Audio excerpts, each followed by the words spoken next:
സൗഹൃദം നേടുന്നു. ഇപ്പൊ നമ്മൾ രാവിലെ മനസ്സിലാക്കി 5 കന്യകമാർ, ജ്ഞാനം വിവേകവതികളായ കന്യകമാർ മണവാളനുമായിട്ടുള്ള സൗഹൃദത്തിലേക്ക് വന്നു.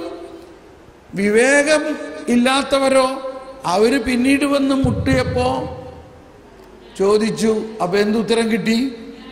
ഞാൻ നിങ്ങളെ അറിയേയില്ല. കണ്ടോ, എവിടെ പോയി കർത്താവിന്റെ കരുണ?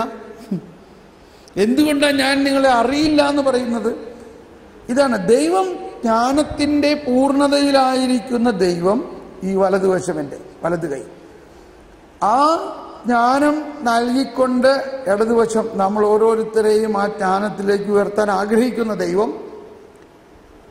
അപ്പോ ആ 5 കന്യകമാരുടെ മാതിരി അവർ ദൈവമായിട്ടുള്ള സൗഹൃദത്തിലേക്ക് പ്രവേശിക്കുന്നു. എന്നാൽ എല്ലാവരും ഇങ്ങോട്ട് നോക്കുക, മറ്റ് 5 കന്യകമാർ താഴെ തന്നെയാ. അവർക്ക് ജ്ഞാനം കിട്ടിയിട്ടില്ല, അല്ലെങ്കിൽ അത് ആഗ്രഹിക്കുന്നില്ല.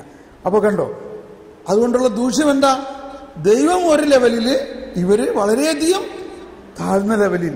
അവര് മുട്ടനുണ്ട്, പക്ഷെ ദൈവം പറയാണ്, ആരാ അത്? ഞാൻ നിങ്ങളെ അറിയില്ലല്ലോ എന്ന്. കണ്ടോ, രണ്ടും പ്രത്യേക വേറെ തലത്തിലാണ്.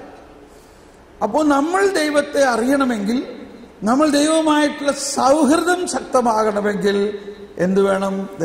കണ്ടോ, ജ്ഞാനത്തിൽ ഉയർന്ന് നമ്മൾ ദൈവത്തോട് ഒന്നാകണം. അപ്പൊ ജ്ഞാനം നമുക്ക് അറിയുന്നതിൻ്റെ ഒരു കാര്യം ദൈവവുമായിട്ടുള്ള സൗഹൃദം ഉണ്ടാകാൻ വേണ്ടിയാണ്. ഇപ്പൊ നമുക്ക് ചില ആൾക്കാരൊക്കെ അറിയാം, അവർക്ക് നമ്മളോട് സൗഹൃദം വേണമെന്ന് ആഗ്രഹമുണ്ട്, പക്ഷെ നമ്മൾ പറയണമെന്ന് അവർക്ക് മനസ്സിലാവണില്ല.